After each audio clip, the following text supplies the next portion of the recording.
નમસ્કાર. ઉદાહરણ 3.3 થી આજનો વિડીયો શરૂ કરીશું. જોઈ શકાય છે કે એક ઇલેક્ટ્રિક ટોસ્ટરમાં ગરમ કરવા માટે નિક્રોમ તારનો ઉપયોગ થાય છે. નિક્રોમ એ મિશ્ર ધાતુ છે, બરોબર છે. તેમાંથી અવગણ્ય પ્રવાહ પસાર કરવામાં આવે ત્યારે ઓરડાના તાપમાને, ચાલો તાપમાન આપેલું છે એને મેન્શન કરીએ, નોટ ડાઉન કરતા જઈએ આપણે મિત્રો. તાપમાન T બરાબર 27 ડિગ્રી સેન્ટીગ્રેડ.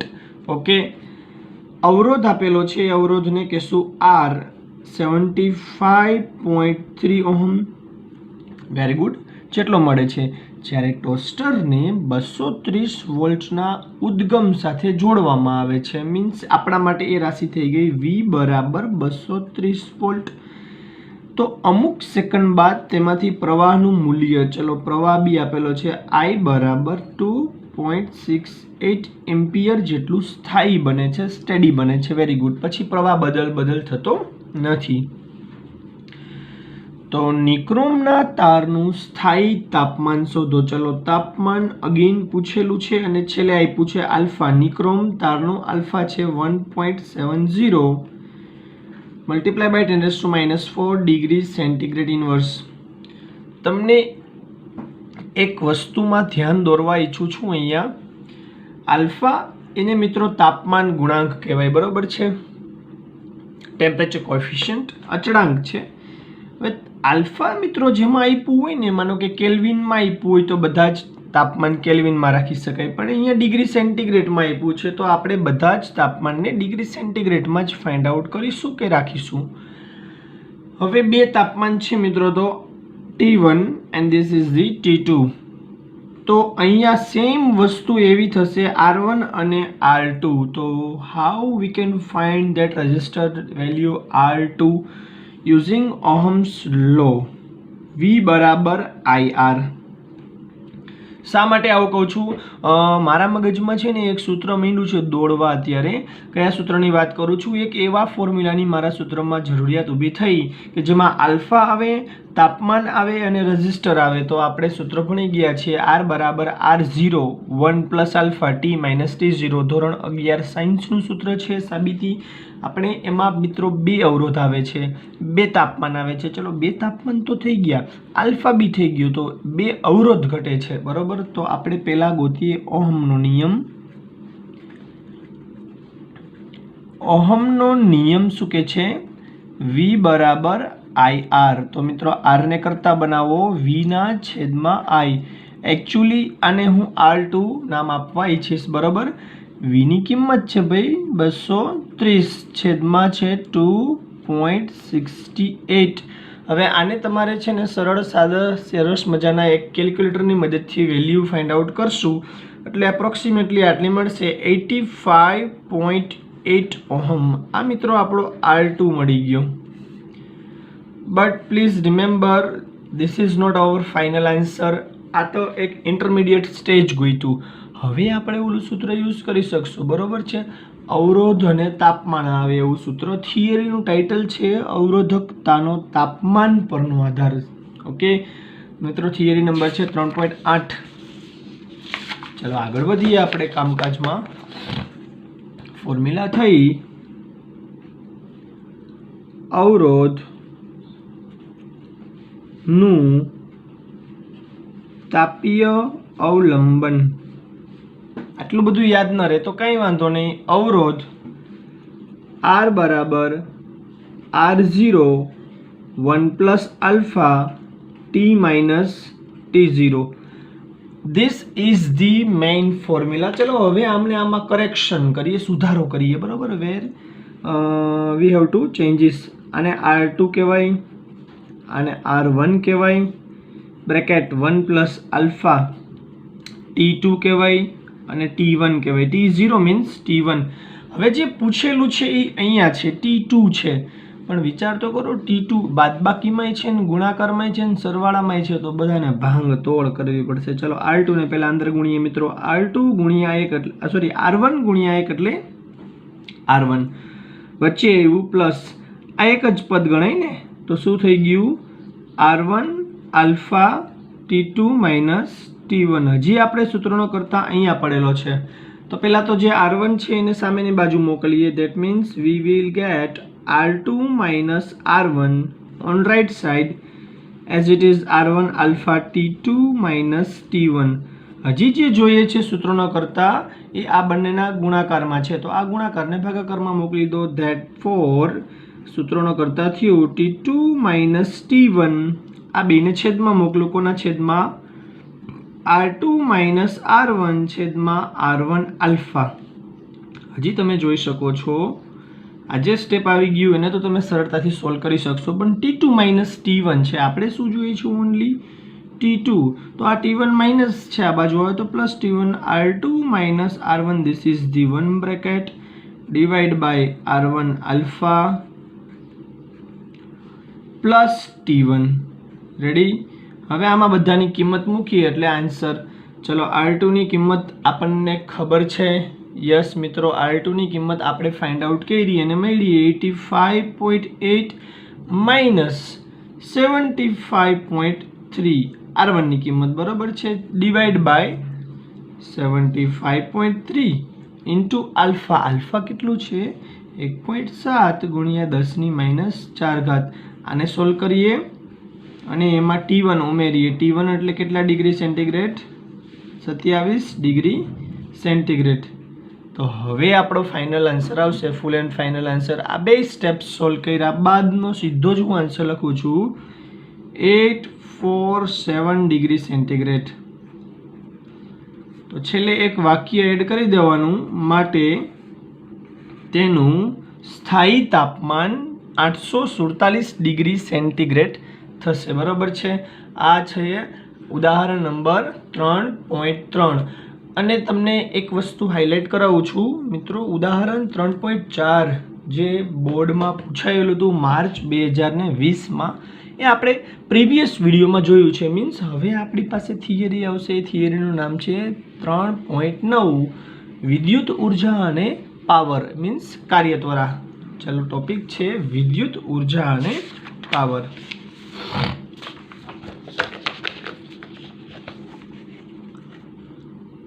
આપણી પાસે નેક્સ્ટ થિયરી આવી ગઈ છે, એનું ટાઇટલ આવું થશે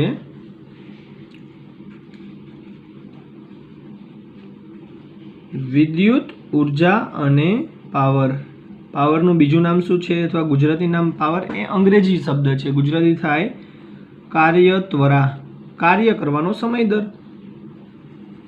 યાદ કરો 11 સાયન્સ ચેપ્ટર 6. કાર્યત્વરા એટલે કાર્ય કરવાનો સમય દર. માટે પાવરનું સૂત્ર થાય પાવર બરાબર કાર્યના છેદમાં સમય. ઓકે, ચાલો આ થિયરી સમજવા માટે એક સુવાહક ધ્યાનમાં લો. હું કોઈ પણ એક સુવાહક ડ્રો કરું છું. આ સુવાહક છે, એના બે છેડા છે, છેડો A અને છેડા B. બરોબર છે? A અને B અંત્ય બિંદુ ધરાવતો એક સુવાહક ધ્યાનમાં લો કે જેમાં વિદ્યુત પ્રવાહ A થી B તરફ વહી રહ્યો છે. આ તો જ પોસિબલ બને. એકદમ સમજો મિત્રો, એકદમ વ્યવસ્થિત સમજો.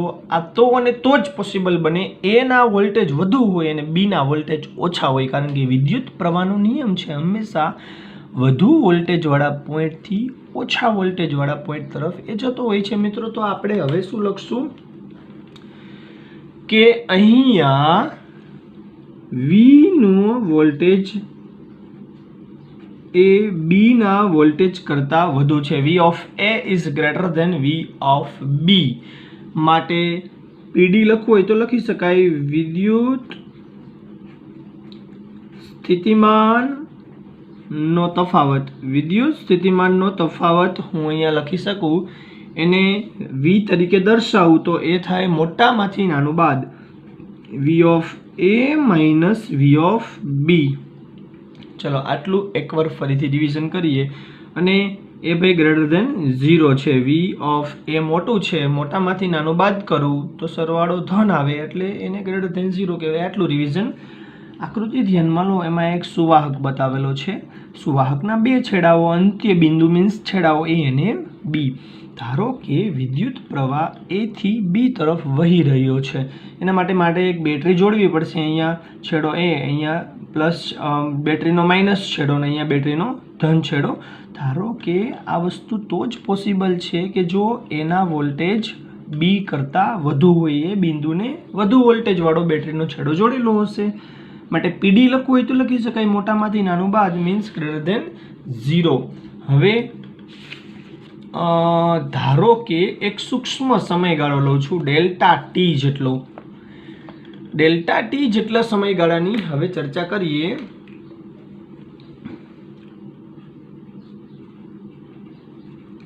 સમયગાળો મીન્સ ટાઈમ ડિફરન્સ લઉં છું ડેલ્ટા ટી. તો હવે જે વિદ્યુત ભાર હશે, વિદ્યુત ભારનો જથ્થો ડેલ્ટા ક્યુ ક્યાંથી ક્યાં હશે? એ થી બી. શું કામ? વિદ્યુત પ્રવાહ એ થી બી તરફ જાય છે તો વિદ્યુત ભારનો જથ્થો પણ એ થી બી તરફ જતો હશે. કેવી રીતના ગોતી શકાય? આપણી પાસે સૂત્ર છે I બરાબર ડેલ્ટા ક્યુના છેદમાં ડેલ્ટા ટી. તો ડેલ્ટા ક્યુને કરતા જો બનાવીએ તો કેટલું મળે? I into delta T. આટલો વિદ્યુત ભારનો જથ્થો એ થી બી તરફ, મિત્રો એ થી બી તરફ વહી રહ્યો છે. ઠીક છે. હવે ધારો કે કોઈ વિદ્યુત સ્થિતિ ઉર્જાની વાત કરું, ધારો કે આકૃતિમાં દર્શાવી દઉં છું. આ બિંદુની સ્થિતિ ઉર્જાને Q of A of V કહું અને અહીંયા ચાલો થોડુંક ચેન્જીસ કરીએ. Q V ઓફ A કહીએ અને આ છેડાની સ્થિતિ ઉર્જાને કહીએ Q V ઓફ B. તો હવે તમે વિદ્યુત સ્થિતિ ઉર્જાનો ફેરફાર લખી શકો. વિદ્યુત સ્થિતિ ઉર્જાનો ફેરફાર દર્શાવવા જઈ રહ્યો છું હું. તો શું થશે હવે? વિદ્યુત સ્થિતિ ઉર્જાનો ફેરફાર. ફેરફાર મીન્સ તફાવત, એને કહેવાય ડેલ્ટા યુ. પોટેન્શિયલ લખવું હોય તો લખી શકાય. પોટેન્શિયલ ઇઝ ફોર સ્થિતિ ઉર્જા, બરાબર. ડેલ્ટા યુ એટલે શું થાય? અંતિમ સ્થિતિ ઉર્જા માઇનસ પ્રારંભિક સ્થિતિ ઉર્જા. ચલો, અંતિમ સ્થિતિ ઉર્જા કેટલી છે અને પ્રારંભિક કેટલી છે? આપણે બે વસ્તુને આકૃતિમાં નોટ ડાઉન કરેલું છે. સ્થિતિ ઉર્જા જો તમારે જોતી હોય તો એના માટે જનરલી સૂત્ર છે U બરાબર QV. યાદ કરો સૂત્ર, U બરાબર Q ઇન્ટુ V. Q ને બદલે અહીંયા વિદ્યુત ભાર ડેલ્ટા Q લીધો છે. અંતિમ સ્થિતિ ઉર્જા V of B minus delta Q V of A. આ તમને હું યાદ કરાવીશ. સ્થિતિ ઉર્જાનું સૂત્ર ક્યાંથી આવે છે? બીકોઝ U બરાબર QV. બરાબર છે. એ જ વસ્તુ જો મેં આકૃતિમાં લખી છે. તમને પ્રશ્ન થાય કે આવું ક્યાંથી આવ્યું છે, તો એની ફોર્મ્યુલા છે સ્થિતિ ઉર્જા U બરાબર Q ઇન્ટુ V. ચેક કરી લો જોઈ. Q ને બદલે અહીંયા કેપિટલ Q લખ્યું છે અને V ને બદલે V ઓફ A. સેમ વસ્તુ. તો કે આ સૂત્ર ક્યાંથી મળે છે? આ સૂત્રની એ જ ફોર્મ્યુલા U બરાબર Q ઇન્ટુ V. તો Q ને બદલે કેપિટલ Q અને V ને બદલે V ઓફ A. તો હવે આપણી પાસે જે બાદબાકી એવી છે એ બાદબાકીના મિત્રો બે સ્ટેપ છે. બે સ્ટેપમાંથી કોમન નીકળે છે ડેલ્ટા Q. જોઈ શકો છો બે સ્ટેપમાંથી કોમન શું છે? ડેલ્ટા Q ને બહાર લઈ લઈએ તો આપણી પાસે નેક્સ્ટ સ્ટેપ થાય ધેટ ફોર ડેલ્ટા U બરાબર ડેલ્ટા Q બહાર લઈ લીધું તો મળ્યું બ્રેકેટમાં V of B minus V of A. વિચાર તો કરો મિત્રો, V ઓફ B નાનું છે, બી ના વોલ્ટેજ નાના છે અને એના વોલ્ટેજ મોટા છે. મીન્સ નાનામાંથી મોટું બાદ કરો તો બાદ બાકી માઇનસ આવે. ડેલ્ટા ક્યુ વી આ ઓલરેડી આપણે મેળવેલું જ છે. તમારે એટલું બધું ટેન્શન લેવાની જરૂર નથી. જો એ સ્ટેપ છે બ્રેકેટ જુઓ VB માઇનસ VA તો એકચ્યુઅલી V આવે પણ કેવા V માઇનસ V. અહીંયા જુઓ VA માઇનસ VB સાવ ઇઝી છે મિત્રો. VA માઇનસ VB તો પ્લસ V. હવે આનું ઉલટું કરો જોઈએ VB માઇનસ VA તો V આવે પણ કેવા V આવે? માઇનસ V અને ડેલ્ટા U એમના. વિચાર કરો મિત્રો, સ્થિતિ ઉર્જા માઇનસ આવી. એકચ્યુઅલી આ માઇનસ આવવાનું કારણ શું છે? તો એ કારણ તમને સમજાવવા માંગુ છું. ડેલ્ટા ક્યુની કિંમત મૂકીએ. ચાલો ડેલ્ટા ક્યુની કિંમત આપણી પાસે અહીંયા પડેલી છે. ડેલ્ટા ક્યુ કેટલું થાય? આઈ ઇન્ટુ ડેલ્ટા ટી જેટલું. ડેલ્ટા ક્યુ કેટલું? આઈ ઇન્ટુ ડેલ્ટા ટી જેટલું. ચલો કિંમત મૂકીએ અહીંયા. I into delta T into V. આ શું મળ્યું? Delta U. પણ માઇનસ છે તો we can write less than 0. હવે આ લેસ ધેન 0 શું કામ આવ્યું? સ્થિતિ ઉર્જા ઋણ છે મિત્રો.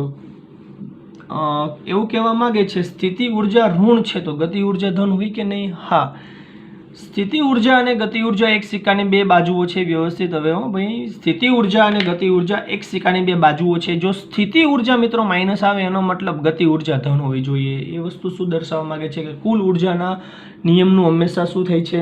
સંરક્ષણ થાય છે. તો એ વસ્તુને પણ હું નોટ ડાઉન કરું છું. ઉર્જા સંરક્ષણનો નિયમ, ઉર્જા સંરક્ષણનો નિયમ મુજબ જેટલું ડેલ્ટા કે છે એટલું જ ડેલ્ટા યુ મળે. આ નિયમ છે. બધી જ ગતિ ઉર્જાનું રૂપાંતર થતું હોય બધી જ સ્થિતિ ઉર્જામાં, પણ અહીંયા માઇનસ આવે છે. બરાબર છે? કારણ કે એક ધન હોય તો બીજું કેવું થશે? ઋણ થશે. ઓકે, ચલો હવે એકચ્યુઅલી એક વસ્તુ તમને સમજાવવા માંગુ છું. લોજિક.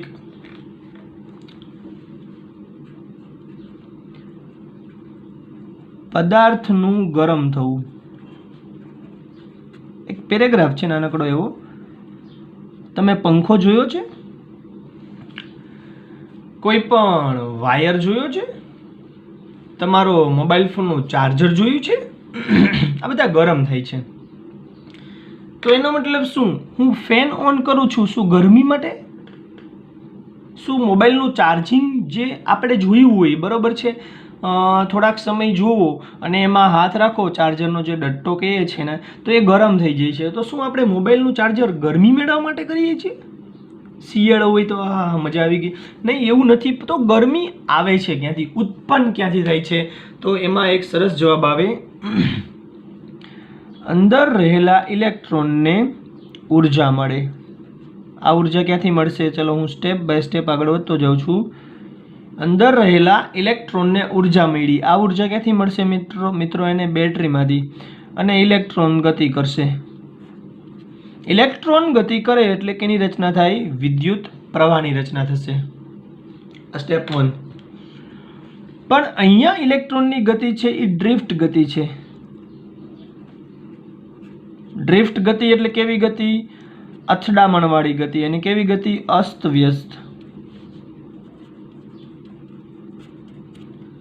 zigzag like this. જો હું એ પેટર્ન દર્શાવું છું. કોઈ પણ દિશામાં.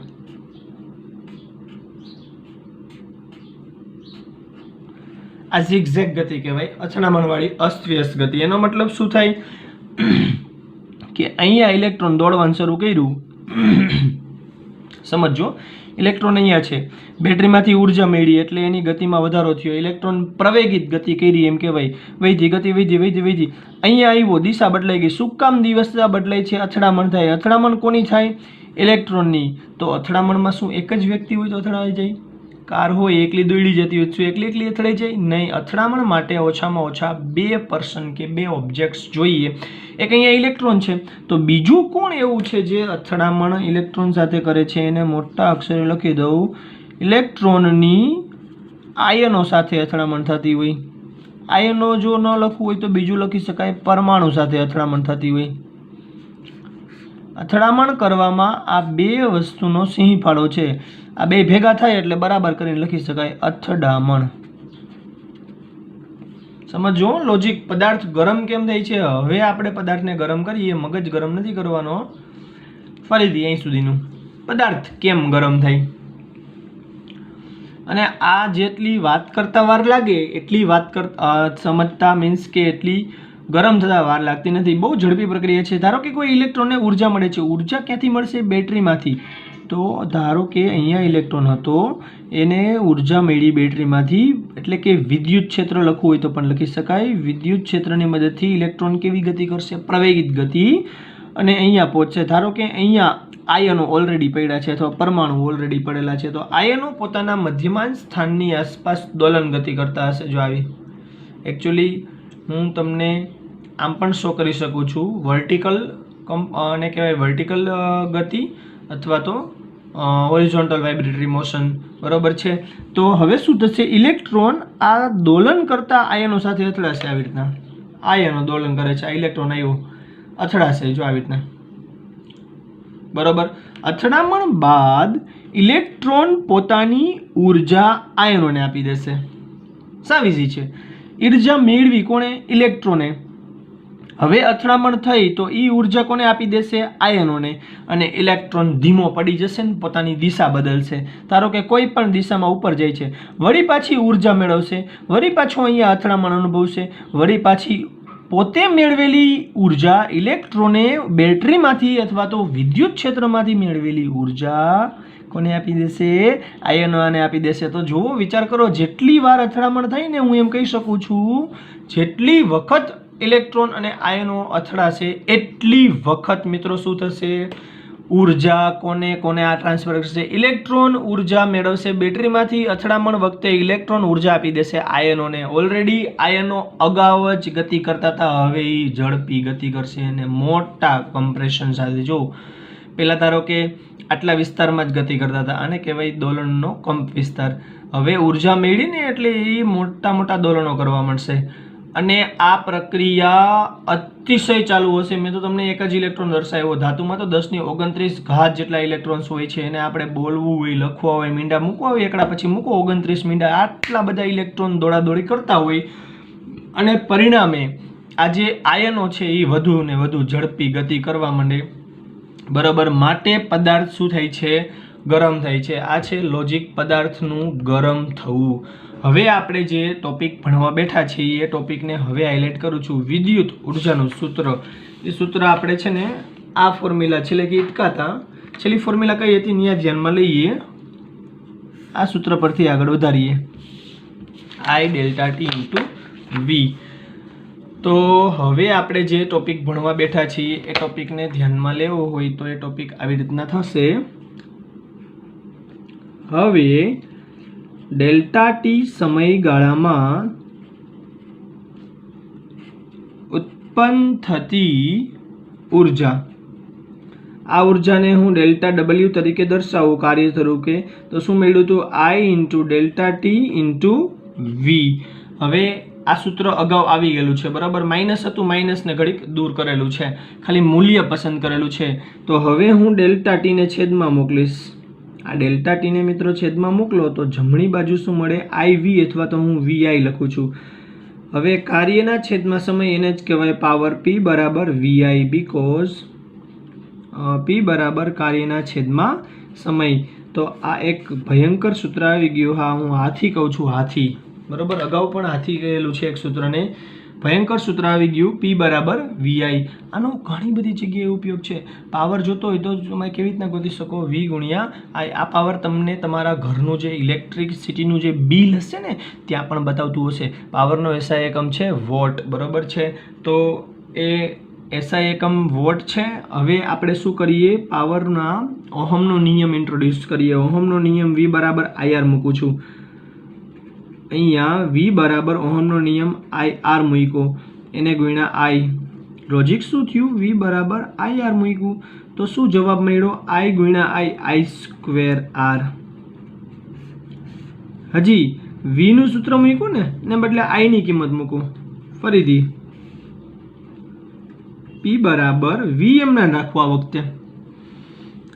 આ વખતે V એમના રાખીએ, I ની કિંમત મૂકીએ. ઓહમના નિયમમાંથી I ને કરતા બનાવો તો શું મળે? V ના છેદમાં R. V ગુણ્યા V સ્ક્વેર ના છેદમાં R. તો પાવરના કુલ 3 સૂત્ર અહીંયા ફરીથી લખું છું.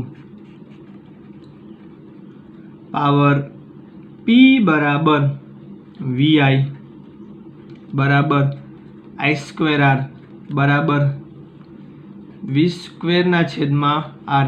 આને કહીશ P બરાબર VI મુખ્ય સૂત્ર. હવે 3 સૂત્ર થયા છે તો ડિફરન્શિએટ કરજો. આ છે મુખ્ય સૂત્ર. આ બે ક્યારે આવે? ઉષ્મા ઉત્પન્ન થાય છે ત્યારે જ ઉપયોગ કરવા. તમને એમ કે ઉત્પન્ન થતી ઉષ્મા શોધો અથવા તો વ્યય થતો પાવર શોધો. હજી એક બીજો સરસ શબ્દ ધ્યાનમાં આવ્યો છે. હજી આ બે સૂત્ર ક્યારે યુઝ કરવું એના માટે હજી એક શબ્દ એવો યુઝ કરે છે, વ્યય થતો પાવર. તો આ સૂત્ર લેવાનું. જો તમે ભણો છો મિત્રો, નો ડાઉટ, પણ એ ભણો છો કેવી રીતના કે જ્યારે તે સર થિયરી ચલાવતા હોય છે ત્યારે અમુક ટર્મ્સ એવી લખતા જ હોય છે જે ટેક્સ્ટ બુકમાં થિયરીમાં નથી હોતી, દાખલામાં હોય છે. તો અહીંયા મેં એ જ વસ્તુ દર્શાવી છે. પાવર ખાલી એમ કે ઉત્પન્ન થતો પાવર શોધો તો P બરાબર VI, વોલ્ટેજ અને પ્રવાહનો ગુણાકાર મેળવી લેવાનો, બરોબર છે. પણ એવું કે વ્યય થતો પાવર શોધો, વ્યય કોણ કરે છે? અવરોધ. જો બે સૂત્ર એવા 3માંથી 2 સૂત્ર એવા છે જેમાં અવરોધ આવે. અવરોધને કારણે પદાર્થમાં ઉષ્મા ઉત્પન્ન થાય જ છે. અવરોધ શું કરે? વિદ્યુત પ્રવાહમાં ઘટાડો કરે. તો I2R V2R શું કરે છે? વ્યય થતો પાવર. આ એકદમ નોંધ લખવી હોય તો આપણે લખી શકાય એવી છે. ચાલો હવે એક થોડીક નાનકડી એવી ઇન્ફોર્મેશન છે, બરોબર છે. પાવર વ્યય કેમ થાય છે એ સમજવા માટે એક આકૃતિ ધ્યાનમાં લઈએ. એક વિદ્યુત રાસાયણિક કોષ છે. આ છે વિદ્યુત દ્રાવણ, બરોબર છે. વિદ્યુત દ્રાવણ કેમ વર્ક કરે? તો કે બે ધાતુના સળિયા હોય, એક ધન અને એક ઋણ. આ ધાતુના બે સળિયાઓ છે, એક પ્લસ એક માઇનસ, બરોબર છે. હવે એને એક સર્કિટ જોડી દઉં અને એક લોડ તરીકે એક અવરોધ રાખું R, બાહ્ય અવરોધ R, અને સરળ રીતે એક પરિપથ પૂરો કરી દઈએ. આ ધન વિદ્યુત અગ્ર અને આ ઋણ વિદ્યુત અગ્ર, આ છે બાહ્ય અવરોધ R. હવે તમે જ્યારે સર્કિટ ઓન કરશો ને તો શું થશે ખબર છે? વિદ્યુત ઉર્જા મળશે અહીંથી. તો કઈ ઉર્જાનું કેમાં રૂપાંતર થાય? પહેલા તો કઈ ઉર્જા આવે? રાસાયણિક ઉર્જા. રાસાયણિક ઉર્જાનું શેમાં ટ્રાન્સલેશન થાય? વિદ્યુત ઉર્જા. હવે એ જે વિદ્યુત ઉર્જા આવી, હજી એનું પણ રૂપાંતર થશે ઉષ્મા ઉર્જામાં. કોણ ગરમ થશે? અવરોધ R. આખું લોજિક છે. અહીંયા અંદર રહેલો કેમિકલી પ્રક્રિયાઓ એવી થશે કે એક બાજુ ધન આયનો જમા થશે, એક બાજુ ઋણ આયનો જમા થશે. તમે જ્યારે પરિપથ પૂર્ણ કરશો, બરોબર છે, કોઈ પણ અવરોધ કે કોઈ પણ લોડ અવરોધ રાખીને, ત્યારે વિદ્યુત પ્રવાહ આયની રચના થશે ધનથી ઋણ સુધી, બરોબર છે. તો અવરોધમાંથી જ્યારે પસાર થશે ને તો આખી પ્રક્રિયા શું? પેલા જે કોષ હતો વિદ્યુત રસાયણ, બરોબર, દ્રાવણ મીન્સ રસાયણ. તો રાસાયણિક ઉર્જાનું શેમાં રૂપાંતર થયું? વિદ્યુત ઉર્જામાં. ફરીથી રાસાયણિક ઉર્જાનું શેમાં રૂપાંતર થયું? વિદ્યુત ઉર્જામાં. હવે એ વિદ્યુત ઉર્જાનું શેમાં રૂપાંતર થયું? ઉષ્મા ઉર્જા, અવરોધ R. ઉષ્મા ઉત્પન્ન થઈ. તો હવે એક બીજી આની સાથે પ્રક્રિયા સંકળાયેલી છે, પાવર ટ્રાન્સમિશન.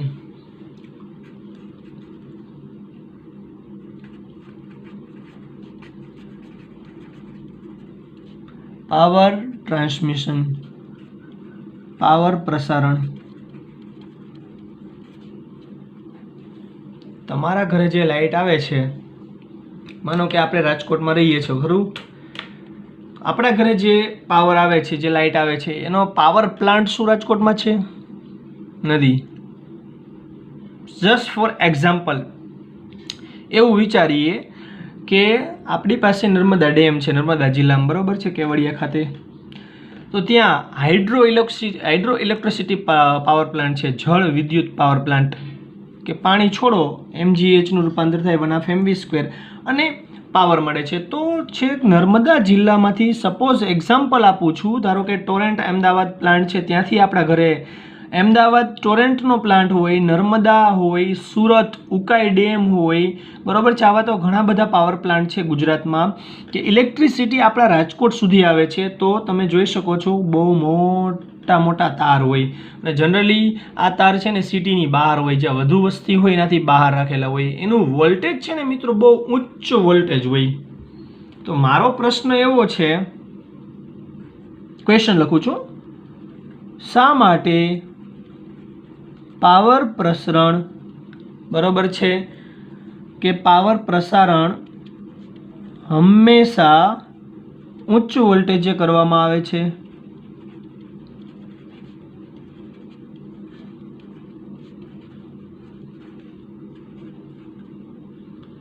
શા માટે પાવરનું પ્રસારણ હંમેશા ઉચ્ચ વોલ્ટેજે કરવામાં આવે છે? હવે એકચ્યુઅલી આવું શું કામ થાય છે? બહુ ઊંચા વોલ્ટેજ હોય, જેમ કે તમે આવું સાંભળ્યું હશે 11 કેવીની લાઈન, જો અહીં લખું છું એક્ઝામ્પલ, 11 કેવીની લાઈન છે, 66 કેવીની લાઈન છે, બરાબર છે, 220 કેવીની લાઈન છે, 330 કેવીની લાઈન છે. આનો વિચાર તો કરો ખાલી. 11 કેવીનો મતલબ શું થાય? 11 કે એટલે કિલો, કિલો એટલે 3 મીંડા, 66,000 વોલ્ટ. આટલા ઉચ્ચ વોલ્ટેજે શું કામ ટ્રાન્સમિશન કરવું પડે છે? એનો જવાબ તમને આજની થિયરી આપશે. હવે એ લોજિક સમજાવું છું, શા માટે ઉચ્ચ વોલ્ટેજે પાવરનું ટ્રાન્સમિશન કરવું પડતું હોય છે. હવે એક નાનકડો એવો છેલ્લો કન્સેપ્ટ, પછી આપણે આગળ વધશું. ચલો પહેલા એક ઉપકરણ ધ્યાનમાં લો. કોઈ ઉપકરણ, ધારો કે આર નામ છે, ઉપકરણ મીન્સ ડિવાઇસ, એનો અવરોધ છે આરસી. કોઈ પણ ધારો કે પંખો, પંખાનો અવરોધ કેટલો છે? આરસી. હવે એને કેટલો પાવર જોઈએ છે? તો કે પાવરની રિક્વાયરમેન્ટ છે પી જેટલો પાવર, 10 કિલોવોટ, 5 કિલોવોટ એના ટર્મ્સમાં, બરાબર છે. તો આપણી પાસે હવે પાવરનું સૂત્ર છે પાવર પી બરાબર વીઆઈ. હવે મારે શું કરવું છે? વ્યય થતો પાવર જોઈએ છે.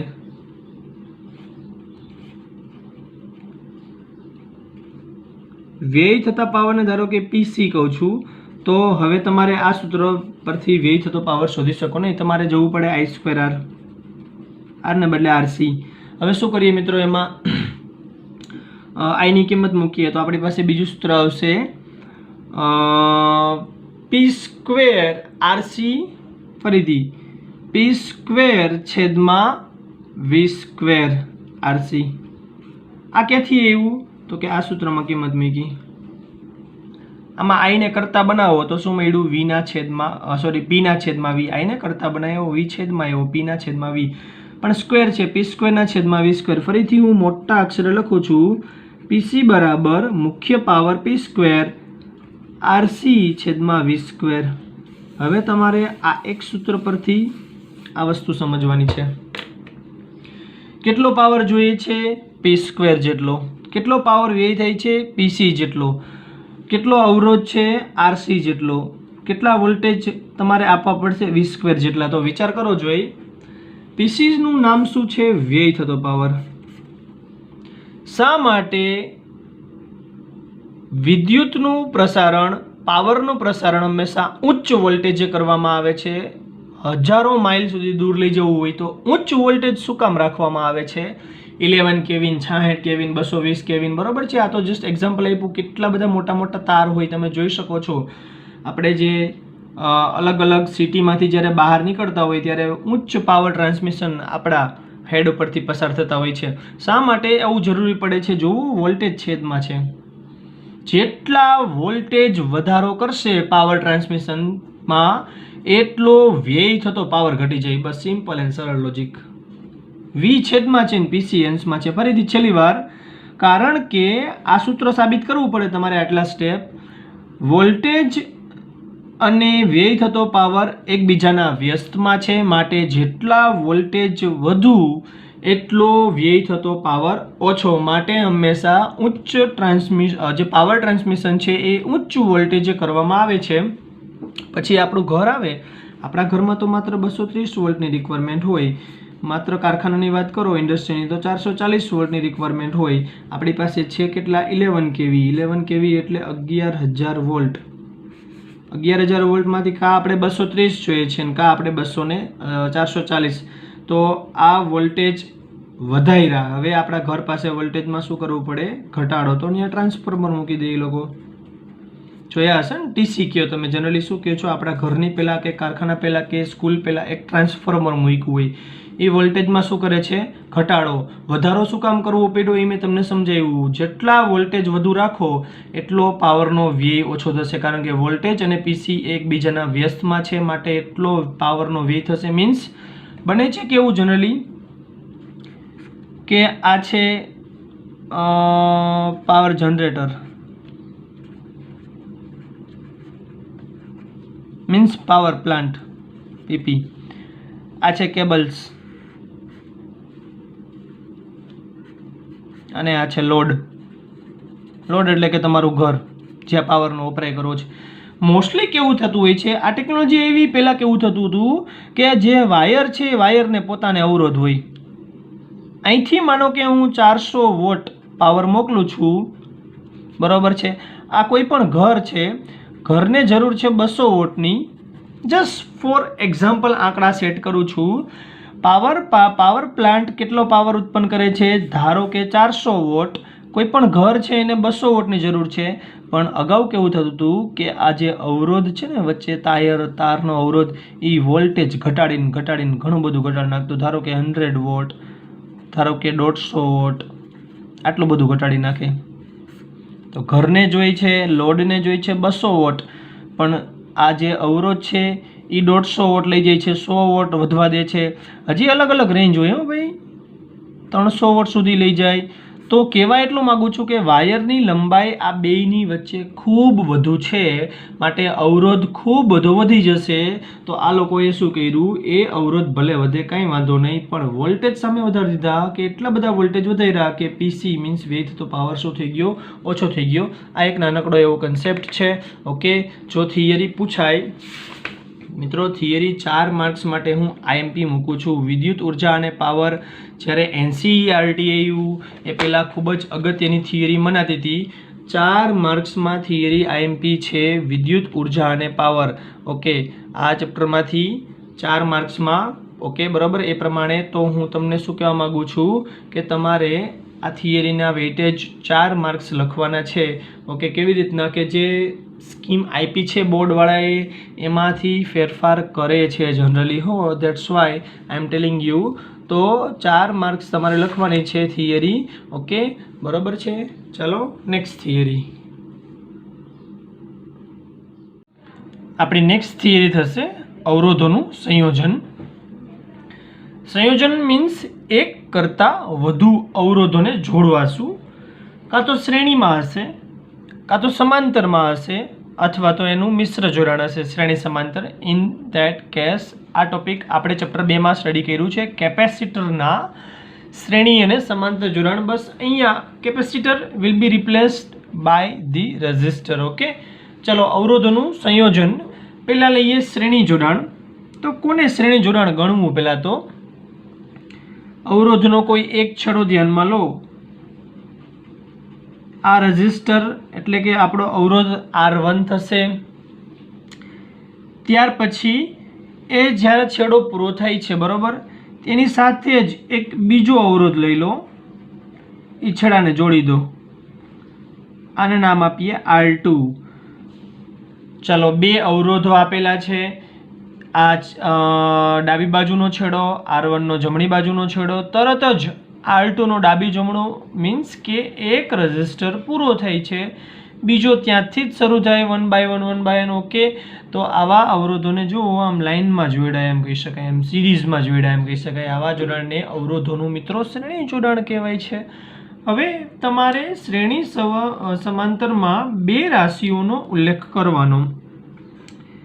રાશિ છે I, વિદ્યુત પ્રવાહ. જોઈ શકાય છે વિદ્યુત પ્રવાહને વહેવા માટે એક જ માર્ગ ઉપલબ્ધ છે. એનો મતલબ બંને અવરોધમાં વિદ્યુત પ્રવાહ સમાન. તો ચલો આપણે લખીએ, જોડાણ છે શ્રેણી. કયું જોડાણ છે મિત્રો? શ્રેણી. I જો સમાન હોય, આવું આપણે ચેપ્ટર 2માં કરેલું છે મિત્રો, યાદ જો તમને હોય તો ટોપિક. I જો સમાન હોય તો હવે V ના શું થાય? સરવાળો. તો મિત્રો હું આ થિયરી શરૂ ત્યાંથી જ કરીશ, V ના સરવાળા કરું છું. Let's start that process. ચાલો, V ના સરવાળા. કુલ સ્થિતિમાન આપણે શું લખશું હવે? કુલ સ્થિતિમાન V બરાબર V1 પ્લસ V2. શું કામ V1 પ્લસ V2? તો કે 2 અવરોધ છે. ચાલો, બરાબર છે. આપણે ઓહમનો નિયમ મૂકીએ, V બરાબર IR પ્લસ V બરાબર IR. કેટલી વખત મૂક્યો છે અહીંયા? 2 વખત. નોંધ, V બરાબર IR. આવી નાની નાની નોંધ તમે ના લખો તો બી ચાલે છે. ઓકે, ઠીક છે. હવે શું કરીએ, આપણે 1 to 1 to નંબર આપીએ મિત્રો. અવરોધ બદલાય છે, હા, R1 R2, પણ જો તો ખરા વિદ્યુત પ્રવાહ બદલાય છે કે નથી બદલાતો. ચલો, વિદ્યુત પ્રવાહને વહેવા માટે એક જ માર્ગ પસંદ છે. બંનેમાંથી I કોમન કાઢી લઈએ તો બ્રેકેટમાં શું મળે, R1 પ્લસ R2. હવે વારો કાઢીએ ડાબી બાજુનો. કેમ તમે જમણી બાજુ અહીંયા જોઈ શકો છો મારી આંગળી તરફ, V બરાબર IR, કે જેમાં R1 R2 તો બદલાતા હતા, એટલે આપણે મિત્રો સફિક્સ મૂકી દીધા 1 2, પણ જે I છે વિદ્યુત પ્રવાહ બદલાતો નથી, તો આપણે એને એમના રાખેલા છે. હવે ડાબી બાજુ સેમ એ જ સૂત્ર મૂકી દેવાનું, પણ એ સમતુલ્ય છે એટલે એમાં 1 2 આવશે નહીં. જોઈ શકાય છે ડાબી બાજુનું સ્ટેપ્સ, V બરાબર IR એઝ ઇટ ઇઝ. બંને બાજુથી I કેન્સલ, તો આપણે એક સૂત્ર મેળવ્યું, R બરાબર જમણી બાજુ R1 પ્લસ R2. આ આપણો જવાબ આવી ગયો. આ છે શ્રેણી જોડાણનું સૂત્ર, જે તમે ધોરણ 10માં એ ધબધબાટી બોલાવી હતી, બરોબર છે આ સૂત્રની. R બરાબર R1 પ્લસ R2. ચલો, આ જે સૂત્ર છે એનો એક ખાસ કિસ્સો સ્ટડી કરીએ. તો અહીંયા હવે નોટ ડાઉન કરીએ ભાઈ ખાસ કિસ્સાઓ. આને કહેવાય સ્પેશિયલ કેસીસ. પહેલો સ્પેશિયલ કેસીસ, જો 3 અવરોધ હોય તો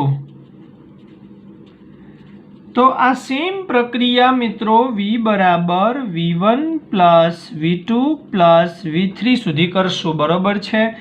વળી પાછું ઓહમનો નિયમ, V બરાબર IR1 IR2 IR3, અને ડાબી બાજુ તો કે V બરાબર IR. ચલો, બધામાંથી I કેન્સલ થઈ ગયું, તો શું વધ્યું, R બરાબર આમાં વધ્યું R1 plus R2 plus R3. તો શું ડિફરન્સ છે ચલો બંને વચ્ચે, તો કે 2 અવરોધ હતો તો 2 અવરોધ સુધી આવ્યું R બરાબર R1 પ્લસ R2. જ્યારે અહીંયા સમતુલ્ય અવરોધ એટલે કે કુલ અવરોધ 3 અવરોધ છે તો 3 સુધી આવ્યું. જો અનંત હોત તો લખીએ, જો n અવરોધો હોય તો હવે સીધો જ સૂત્રનો કરતા બનાવી લો, એને કહેવાય R ઇક્વિવેલન્ટ. આમ તો તમે કેવું હોય તો કહી શકો આ બધા માટે R ઇક્વિવેલન્ટ, કંઈ ફેર પડે નહીં, એને કહેવાય મિત્રો સમતુલ્ય અવરોધ R ઇક્વિવેલન્ટ. ચલો, R1 R2 plus dash dash dash ક્યાં સુધી, Rn સુધી. આ મિત્રો કઈ જોડાણ થયું, શ્રેણી જોડાણ. હવે આ જ વસ્તુને આપણે કોપી પેસ્ટ કરવા માંગીશું સમાંતર જોડાણ માટે. ચલો, આ જ ઘટનાને સમાંતર જોડાણ માટે લઈએ. આ ટોપિકને હું વધારે સમય નથી આપતો, બીકોઝ ચેપ્ટર નંબર 2 માં already we have studied the same concept, બરોબર છે. ત્યાં ચેપ્ટર નંબર 2 માં I નો આવે, શું આવતું હતું, Q આવતું હતું. QV નું કોમ્બિનેશન આવે, અને ચેપ્ટર 3 માં IV નું કોમ્બિનેશન આવે. આ શ્રેણી જોડાણ છે. લેટ સ્ટાર્ટ સમાંતર જોડાણ. ચાલો, આ જ વસ્તુને દોહરાવીએ. લખીએ B સમાંતર જોડાણ. હવે તમને સરળ લાગવો જોઈએ આ ટોપિક. ભાઈ, આ ટોપિક તમે બીજી વખત ભણી રહ્યા છો સેમ ચેપ્ટર અથવા તો અલગ અલગ કન્સેપ્ટને મદદથી. સમાંતર જોડાણ, ચાલો શું કર્યું હતું આગલી થિયરીમાં, એને પાછું ધ્યાનમાં લઈએ. ચાલો, પહેલાં જ આકૃતિ છે ને, ચાલો આકૃતિથી કામ શરૂ કરીએ. જો ટેક્સ્ટબુક ને જ ફોલો કરવી એવું જરૂર નથી, હું આ ટોપિક પોસિબલ હશે ત્યાં થોડુંક નવું પણ તમને પીરસતો જઈશ. બાકીના ટેક્સ્ટબુકના મુદ્દાઓ આપણે લેતા જઈશું. જોડાણ છે મિત્રો સમાંતર જોડાણ. ઓકે, પહેલાં હું મારી રીતે સમજાવું છું, પછી ટેક્સ્ટબુકને ધ્યાનમાં લઈશું આપણે. સમાંતર જોડાણ શું કહે છે, સમાંતર જોડાણ. ચલો, સમાંતરમાં તમારે એક ડાબી બાજુ અને એક જમણી બાજુ કોઈ પણ 2 પોઈન્ટ્સ લઈ લેવાના. હવે તમારે ઓછામાં ઓછા 2 અવરોધને જોડવા પડે. કેવી રીતે કે બંને અવરોધના છેડાઓ એકી સાથે જોડાયેલા હોય, લાઈક ધીસ, બરોબર છે. હવે આને જંક્શન કહેવાય. આગળ જઈને ભણશું ફરીથી પાછા। તો હવે જ્યારે વિદ્યુત પ્રવાહ I નામનું વિદ્યુત પ્રવાહ જ્યારે આવી રહ્યો હશે તો મિત્રો હવે એને ગતિ કરવા માટે, વહેવા માટે, પસાર થવા માટે બે રસ્તા છે। માટે એકમાં I1 લેવું પડે અને બીજામાં I2 લેવું પડે। વળી પાછા એ અહીંયા આવીને જેટલું આગળ હતું એટલું ભેગું થઈ જશે। I1 અને I2 નો સરવાળો શું આપશે? I। અને આ જે અવરોધ છે ધારો કે એને R1 કહીએ અને ધારો કે એને R2 કહીએ। તો તમે જોઈ શકો છો મિત્રો કોનું વિભાજન થયું ધીસ ટાઈમ? I નું। તો કોના સરવાળા થશે? V ના। ચલો લખીએ કયું જોડાણ છે ભાઈ? સમાંતર। ફરીથી થિયરી ઈઝી બનાવવા માટે હું તમને અગાઉની થિયરીનું પાછું હાઇલાઇટ કરાવડાવું છું। કયું જોડાણ છે? શ્રેણી। તો I V સમાન હોય ને, હવે ઉલટાઈ નાખો। કયું જોડાણ છે? સમાંતર। સમાંતરમાં શું સરખું હોય? V બરાબર સમાન। તો કોના સરવાળા થાય? I નો સરવાળો। તો થિયરી કેમ અહીંયા V થી સ્ટાર્ટ કરી હતી? અહીંયા થિયરી ક્યાંથી સ્ટાર્ટ કરશું? I થી। ચાલો કેટલા I છે? 2 વખત। તો કુલ વિદ્યુત પ્રવાહ મિત્રો આપણે લખશું કુલ વિદ્યુત પ્રવાહ I બરાબર I1 પ્લસ I2। I બરાબર I1 પ્લસ I2। ચાલો હવે પાછો ઓહમનો નિયમ મૂકીએ। ઓહમનો નિયમ શું કહે છે આપણને? V બરાબર IR કે એકદમ ધ્યાન રાખીને સાંભળજો। હવે તમારે મિત્રો આમાંથી I ને કરતા બનાવવાનો છે। તો I સાથે R ગુણાકારમાં છે તો R ક્યાં જશે? છેદમાં મીન્સ ભાગાકારમાં। તો I બરાબર શું મળશે હવે? V ના છેદમાં R। ચલો I બરાબર V ના છેદમાં R આવું 3 વાર લખીએ। V ના છેદમાં R બરાબર V ના છેદમાં R બરાબર ને અહીંયા શું આવશે? પ્લસ V ના છેદમાં R। ચલો તમે સમજી શકો છો આવું શું કામ કર્યું? તો કે I બરાબર V ના છેદમાં R। હવે ચલો આપણી પાસે R1 અને R2 છે પણ V1 અને V2 કહી શકીએ આપણે? નહીં। તો કે અવરોધ અલગ અલગ એવી રીતના વોલ્ટેજ પણ કેવું થશે? અલગ અલગ નહીં, વોલ્ટેજ સમાન છે તો આપણે V1 V2 નહીં લખી શકીએ। V cancel. તો મળ્યું 1/R is equal to 1/R1 plus 1/R2। આને કહેવાય R ઇક્વિવેલન્ટ એટલે કે સમતુલ્ય અવરોધ। ચલો ખાસ કિસ્સાઓ લઈએ। કેટલા ખાસ કિસ્સાઓ આવશે? ફરીથી 2 ખાસ કિસ્સાઓ। This is nothing but this special cases. હમણાં અગાઉ જોયા હતા એ જ ખાસ કિસ્સા નંબર 1 અથવા તો નંબર એ શું કહે છે? જો 3 અવરોધો હોય તો। જો મિત્રો અવરોધ કેટલા હોય? જો 3 અવરોધ હોય તો તમારે આ સૂત્રમાં વિદ્યુત પ્રવાહ I બરાબર I1 plus I2 plus I3 સુધી જોવાનું। ઓહમનો નિયમ 4 વાર મૂકવો પડશે। V ના છેદમાં R1 પ્લસ V ના છેદમાં R2 પ્લસ V ના છેદમાં R3। તો ચાલો હવે આપણું નેક્સ્ટ કામ શું થશે? બધામાંથી V કેન્સલ આઉટ કરીએ તો V કેન્સલ થવાથી હવે આપણને નેક્સ્ટ સ્ટેપ શું મળે છે? તો કે 1 ના છેદમાં R ઇક્વિવેલન્ટ બરાબર 1 ના છેદમાં R1 પ્લસ 1 ના છેદમાં R2 પ્લસ 1 ના છેદમાં R3। ચલો આ આપણો સમતુલ્ય અવરોધ મળી ગયો। 3 અવરોધ હોય તો, જો n અવરોધ હોય જો સ્મોલ n અવરોધો હોય તો 1/R ઇક્વિવેલન્ટ મિત્રો ક્યાં સુધી લઈ જવું પડે? 1 ના છેદમાં R1 પ્લસ 1 ના છેદમાં R2 plus dash dash dash plus 1 ના છેદમાં Rn। આ બધા જ તમારા જવાબ ગણવા હોય તો ગણી શકાય। હવે એકચ્યુઅલી આનો ઉપયોગ ક્યાં છે?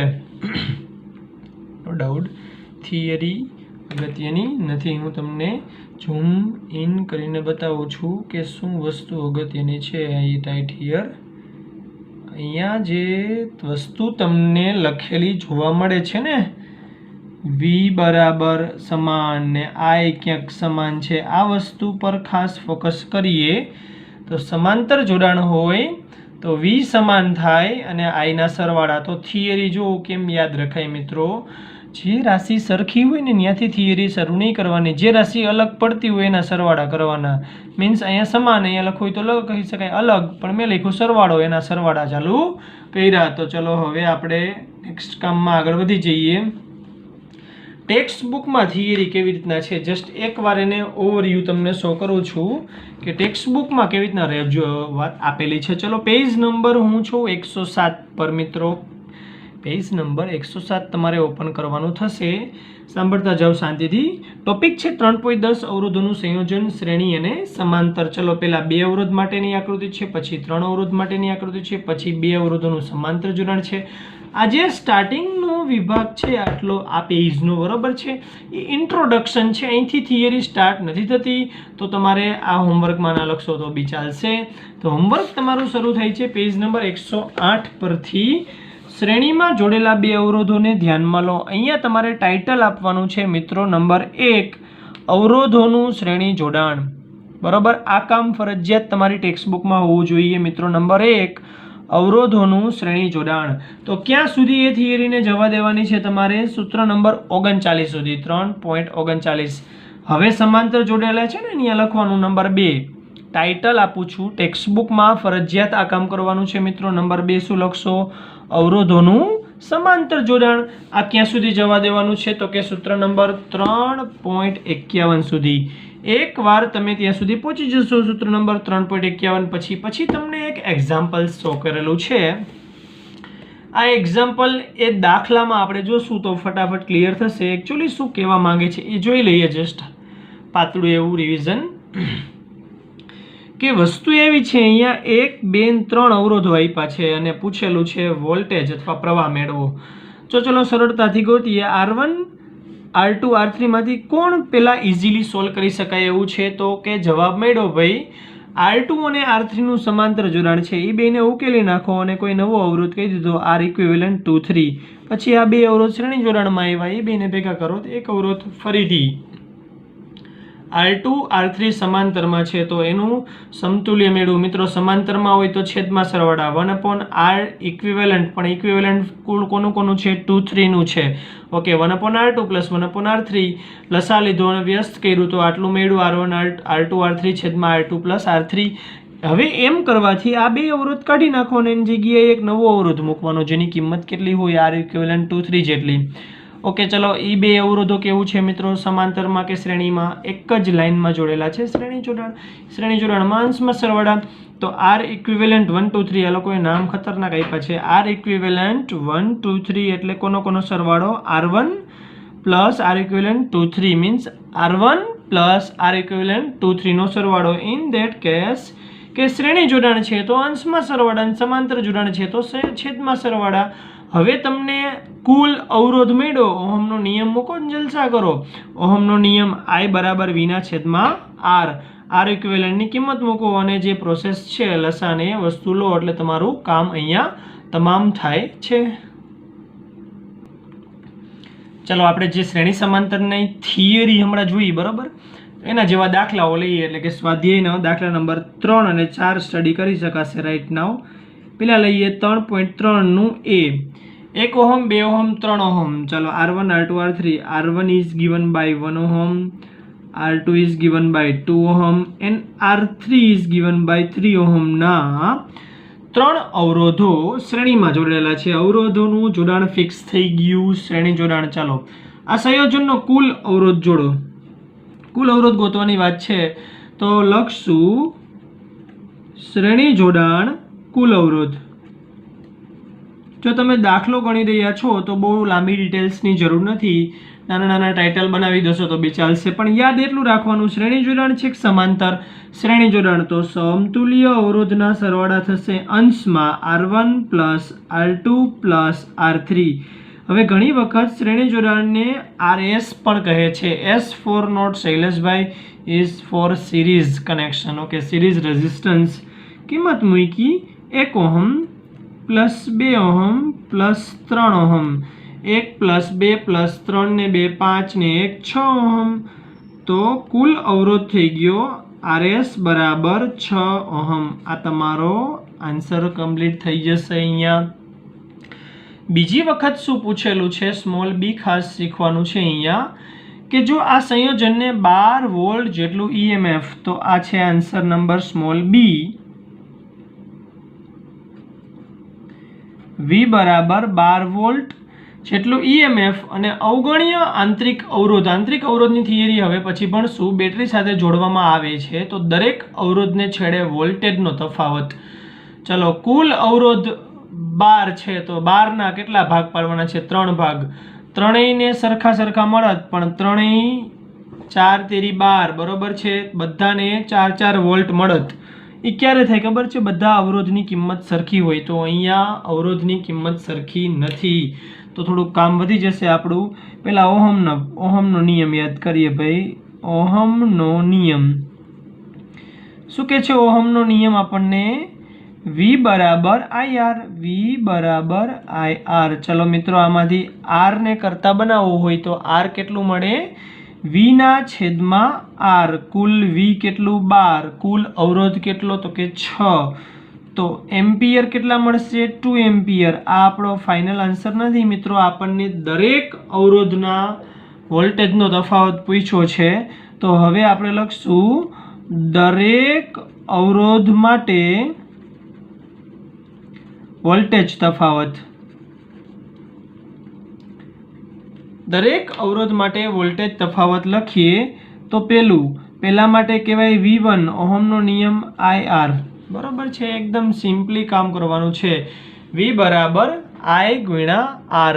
ચલો, I અને R માંથી R ની કિંમત તો ખબર જ છે, પણ તમે કયું જોડાણ છો એ પાછું ભૂલવાનું નહીં. શ્રેણી જોડાણ છે. શ્રેણી જોડાણમાં I સરખું હોય કે V? I સમાન હશે. બરાબર છે. તો અહીંયા કિંમત મૂકી I 2 રૂપિયા જેટલી, આ 1 ઓહમ જેટલું, તો કેટલું થયું? 2 એકા 2 વોલ્ટ. આન્સર. બીજી વખત આવું કામ કર્યું. હવે આ વખતે લખ્યું V2 બરાબર IR2. V2 અને I2, I ની કિંમત છે 2, R2 ની કિંમત છે 2 ઓહમ. 2 ગુણ્યા 2 4 વોલ્ટ. આ છે અગેન આન્સર. અને ત્રીજું V3 બરાબર IR3 બટ નોટ G3. હા, G3 નહીં. ઓકે, આ 2 ઓહમ. જ્યારે R3 કેટલા ઓહમ છે મિત્રો? 3 ઓહમ. 3 દુ 6 વોલ્ટ. તો વળી પાછું તમારે એ ચેક કરવાનું તમારો જવાબ સાચો છે કે ખોટો. 2 વોલ્ટ, 4 વોલ્ટ, 6 વોલ્ટ, ત્રણેયનો સરવાળો કરવાનો. ત્રણેયનો સરવાળો કેટલા વોલ્ટ થઈ જવું જોઈએ? 12 વોલ્ટ થવો જોઈએ. 2 + 4 6 6 12. બેટરી કેટલા વોલ્ટની જોડી હતી? 12 વોલ્ટની. થઈ ગયું ત્રણેયમાં સરખું વિભાજન? નહીં. સરખું વિભાજન ક્યારે થાય મિત્રો? ત્રણેય અવરોધની કિંમત જો સરખી હોત ને, બરોબર છે, ત્રણેય અવરોધની કિંમત સરખી હોત તો અહીંયા બધામાં 4 4 4 વોલ્ટ આવત. 4 તેરી 12 પણ અલગ છે. તો તમારે પહેલાં શું ગોતવું પડ્યું? કુલ વિદ્યુત પ્રવાહ. એકવાર જો મળી ગયું V બરાબર IR પરથી, પછી V બરાબર IR કેટલી વાર યુઝ કર્યું? 3 વાર. આ સેમ દાખલો તમારે પાછો રિપીટ કરવાનો છે, but this time for series connection નહીં. હવે આવશે કનેક્શન છે પેરેલલ.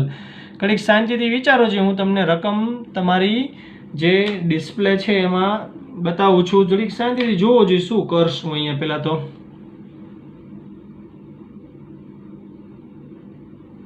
પહેલો દાખલો તમે આરામથી ગોતી લેશો. ચાલો, એમાં વધારે ટાઈમ નથી આપતો. આ છે આપણો આન્સર. આ છે એમાં પહેલો દાખલો. 2 ઓહમ એટલે R1 2 ઓહમ, R2 છે 4 ઓહમ. Very good. R3 છે 5 ઓહમ. 3 અવરોધો સમાંતરમાં જોડ્યા છે. ચલો, સંયોજનનો કુલ અવરોધ. એકદમ સરળ વાત. જોડાણનું નામ શું છે? સમાંતર. અને ભાઈ જોઈએ છે શું? કુલ અવરોધ. ચલો, શ્રેણી કે સમાંતર? સમાંતરમાં ક્યાં સરવાળા? છેદમાં સરવાળા. 1/R ઇક્વિવેલન્ટ અથવા પેરેલલ માટે RP પણ લખી શકો. 1/R1 + 1/R2 + 1/R3. ચલો, કિંમત મૂકી 1/R1 એટલે 1/2 + 1/4 + 1/5. હવે તમારે શું લેવું પડશે મિત્રો? લસા લેવો પડશે. ત્રણેયનો કોમન લસા 2 4 અને 5. ત્રણેય માટે કોમન લસા થતો હોય તો એ છે 20 અને 10 વડે ગુણ્યા. 10 એકા 10 10, 4 પંચા 20 અહીંયા ગુણ્યા 5, 4 એકા 5 છે 4 વડે ગુણવું પડશે. 4 એકા 4. 10 + 10 + 5 + 4 તો ટોટલ કેટલું થયું 19/20. પણ ભૂલ ન થાય, સૂત્રોનો કરતા હજી ક્યાં છે મિત્રો? અંશમાં છે છેદમાં, તો તમારે ઉલટાવવું પડશે. ધેટ મીન્સ Rp બરાબર 20/19 ઓહમ. આ તમારો માંગેલો પહેલો આન્સર. હવે બીજું વિચારીએ. જો આ સંયોજનને 20 વોલ્ટ એટલે કે V બરાબર 20 વોલ્ટ EMF અને અવગણીય આંતરિક અવરોધ ધરાવતી બેટરી સાથે જોડવામાં આવે તો દરેક અવરોધમાંથી વહેતો પ્રવાહ બેટરીમાંથી ખેંચાતો કુલ પ્રવાહ. ચલો કયું જોડાણ છે એ ખાસ જોવાનું. ઓહમનો નિયમ મૂકશું નો ડાઉટ, પણ કનેક્શન કયું છે? સમાંતર જોડાણ. ચલો ઓહમનો નિયમ ફરીથી યાદ કરીએ ભાઈ. ઓહમનો નિયમ આ લખ્યું. ઓહમનો નિયમ શું છે? ઓહમનો નિયમ V બરાબર IR પરથી. હવે મિત્રો આમાંથી પ્રવાહ પૂછેલું છે, બરોબર છે? તો પ્રવાહને કરતા બનાવો I ને, તો V/R. ચલો કેટલી વાર ભરશું આ આંકડાઓ? 3 વખત. પહેલી વખત I1 જોવાનું કયું જોડાણ છે? સમાંતર જોડાણમાં શું સરખું હોય? V. I1 બરાબર V/R1. V એટલે કે વોલ્ટેજ કેટલા છે? 20. અને પહેલી વખત જે અવરોધ R1 આપ્યો છે 2 છે, તો I1 કેટલું મળશે મિત્રો તમને? 10 એમ્પિયર. ચલો આ કામ તમારે કેટલી વાર કરવાનું છે? હજી બીજા 2 વખત. ચલો નંબર 2 આપ્યું અહીંયા. શું લખશું? I2 બરાબર V/R2. તો શું જવાબ મળશે? ચલો ચેક કરીએ. V કેટલા વોલ્ટેજ? 20/4. તો જવાબ મળ્યો 5 એમ્પિયર. આ છે આન્સર I2. અને એક્ઝેક્ટ કોપી પેસ્ટ કરીએ. I3 બરાબર V/R3. V છે 20, આ છે કેટલું? 5. તો જવાબ મળ્યો 4 એમ્પિયર. ટોટલ હજી પૂછેલું છે તો લખશું નીચે કુલ વિદ્યુત પ્રવાહ I બરાબર I1 + I2 + I3. ત્રણેયનો સરવાળો કરી નાખો જોઈએ. I1 છે 10 + 4 5 + 4, તો ટોટલ કેટલો જવાબ થયો? 19 એમ્પિયર. 19 એમ્પિયર. આ તમારો કુલ વિદ્યુત પ્રવાહ અને આ તમારો કુલ માંગેલો આન્સર. ચલો મિત્રો આજના વિડીયોમાં આટલું રાખશું. મળીએ નેક્સ્ટ વિડીયોમાં. એકદમ સરળ કામ છે, બરોબર છે આજના દિવસનું. ચલો ત્યાં સુધી આવજો.